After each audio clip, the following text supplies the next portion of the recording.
There are three dimensions of what I call authentic or true wealth. And I would say, well, maybe you stole that from them. Maybe in your effort to make life easy for them because it was so hard for you, you robbed them, you stole from them the ability to overcome challenge. There wasn't a millionaire left in the bunch. It was all gone. It should have been worth billions by then. In fact, his grandson said, "It has left me with nothing to hope for, nothing definite to seek or strive for. Inherited wealth has been a real handicap to happiness." Whoa. In my company, Three Dimensional Wealth, we believe it's more important that values are understood before the assets are valued. Then they can be brought into balance and harmony to provide ever-increasing results. So, I'm Doug Andrew, and I've been a financial strategist and retirement planning specialist now for 5 decades, helping thousands of people optimize assets, minimize taxes, and empower what I call their authentic wealth, which is more than just the money. So the secret, I think, to our success is that we approach things from a holistic view. In other words, this is about 3 dimensions instead of just one.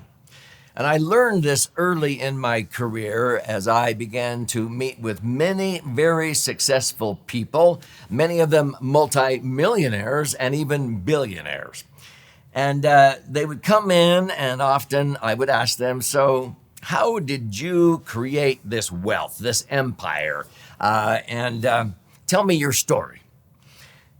Most of the time they would say, "Oh, Doug, I went from rags to riches. I was raised after the Great Depression, and my parents taught me the value of work. I went out and picked cherries for 2 cents a pound. I delivered newspapers and earned a nickel for a week on every newspaper customer and so forth.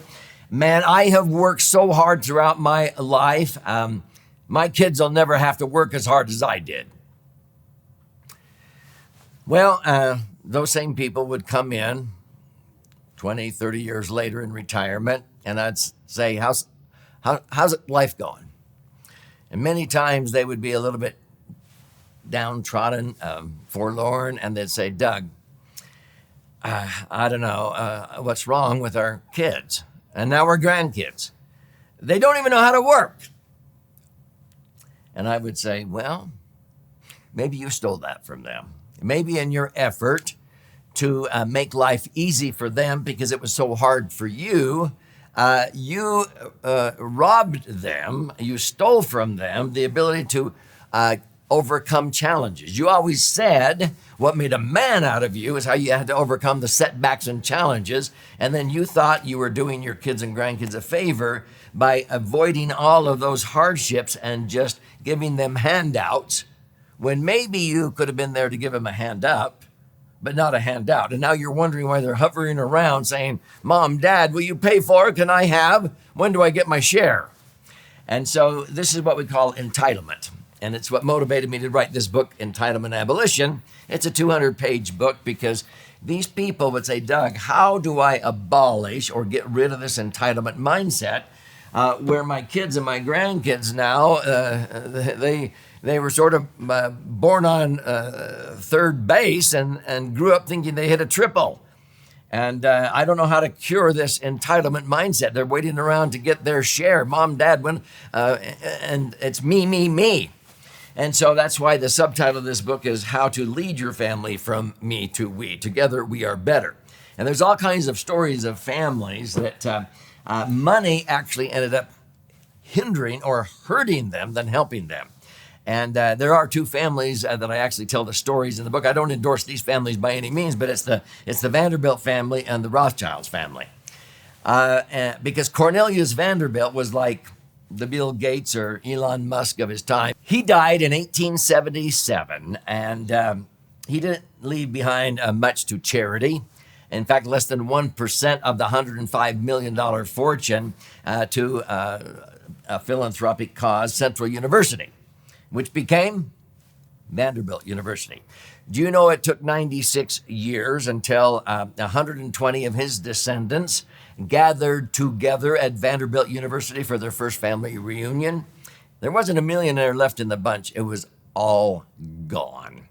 It should have been worth billions by then. In fact, his grandson said, "It has left me with nothing to hope for, nothing definite to seek or strive for. Inherited wealth has been a real handicap to happiness." Whoa. And so we call this shirt sleeves to shirt sleeves in 3 generations. By the 3rd generation, going to the 4th, they were rolling up their shirt sleeves, having to work again. And the 4th generation in the Vanderbilt family were like, "What now? We're one of them? We have to work?" Yeah. It's tough to cure that attitude. Now, Abraham Lincoln said the worst thing you can do for those you love is the things they can do for themselves. Robert Frost said every affluent father wishes he knew how to give his sons the hardship that made him rich. But we don't want to see our kids suffer, and we make the mistakes then of bailing them out, rescuing them, and giving them handouts. No, we want to be there to give them a hand up, not a handout. It's sort of like if you help out a butterfly as it's beginning to emerge in the measure of its full creation, as a monarch out of the chrysalis, it will die. When we see our kids struggling, it's tempting to help them out. We don't want them to die. You want to be there to assist or give them a hand up, but don't give them a handout. And so this is where you want to be able to capture the wisdom, the knowledge, the attitude, the skills, and the habits to pass on how to fish to your kids and grandkids instead of just dumping a bunch of fish in their lap, so that they'll be self-reliant, to be captains of their own soul, to handle any curveball life throws at them. Now, in my book, Entitlement Abolition, I contrast the Vanderbilt family with the Rothschilds family. Again, I don't endorse these families by any means, but Mayer Amschel Rothschild died in 1812, and he built a banking dynasty in Europe. And they had several children, and among them 4 sons that they would assign to European capitals. They would communicate back and forth with homing pigeons, when to buy and when to sell. The point is this. When Mayer Amschel Rothschild died, he didn't leave behind an inheritance or an entitlement. He left behind a system. I call it a family bank. Now, it's not a chartered bank. It's a conceptual bank. It's a repository. But he left behind the knowledge, attitude, skills, and habits, which if you take the first letters of those 4 words, knowledge, attitude, skills, and habits, it spells the acronym KASH. I would rather leave behind the KASH than the CASH. How to fish instead of dumping fish in their lap. Then I'll feed them for a lifetime. That's what the Rothschilds did. So they had 3 rules. They loaned their heirs money if they needed help with the college education or to start a business. And the loan had to be paid back to the family bank with a nominal interest rate. You could go into a joint venture. You could buy out the family bank's share. But it wasn't just, you're just part of the family, so you get this. Your loan is forgiven. No, this is the real world. The second rule is the knowledge and experiences that those heirs gained, good and bad, had to be recorded and shared with other family members, or you're out of the loop. You learned from others in the family, okay? The third rule is you had to gather together as a family to reaffirm your virtues and intentions. We call it the true wealth philosophy. What do you stand for? What do you want to give back to society for? What charitable causes? If you did not do that, you were out of the loop. The point is this. Guess what happened to the Rothschilds' wealth? It grew and compounded, whereas the Vanderbilt fortune dissipated and disappeared. And so that's why we believe it's more important that values are understood. See, the Rothschild made sure the values were understood before the assets were valued. With the Vanderbilts, it was just carved up and dumped in their lap. And unfortunately, a lot of people, wealthy people, they go to an attorney, and the first thing the attorney asks them once they find out their net worth is, well, how many kids have you got? Because what are they going to start doing? Divided it up. That's the number one rule if you want to destroy, divide and conquer. No, but it's what we call the 4 Ds. They start dividing up the assets when the husband and wife are gone. Chunk gets divided up, and then sometimes they try to defer, thinking by postponing their saving tax or something, and then it gets dumped on ill-prepared heirs, and then it dissipates. Wealth is transferred without a system that fosters responsibility and accountability. We focus on 4 P's instead of 4 D's. We want to preserve, protect, perpetuate, and empower, okay, those that we care about in our family. And so we set up what I call a family bank. And this is where the knowledge, attitude, skills, and habits and the money, the financial resources are deposited. But you can loan your heirs money. They can pay it back with interest if they need help with a college education or to start a business or to develop real estate or to purchase their first home. But it's not a handout. And so you teach them responsibility and accountability. If they can't pay back with money, then they work it off. They mow lawns, they paint, they shampoo carpets. And this is what my wife and I did with our 6 children. This has been the secret. So this is a 3-dimensional approach. This is like a 3-legged stool. And so many people go through life and they're wobbling on one leg of the stool. Money, money, money. Many spend their health, accumulating their wealth. Later in life, they're spending all their wealth trying to regain that health. Or they accumulate their financial wealth at the expense of relationships with their spouse, their kids, or their grandkids, or their God. And they always, on their deathbed, are saying, what was all this for? This money. I have 5 million, I have 10 million, but my kids haven't come around for years. My wife divorced me years ago.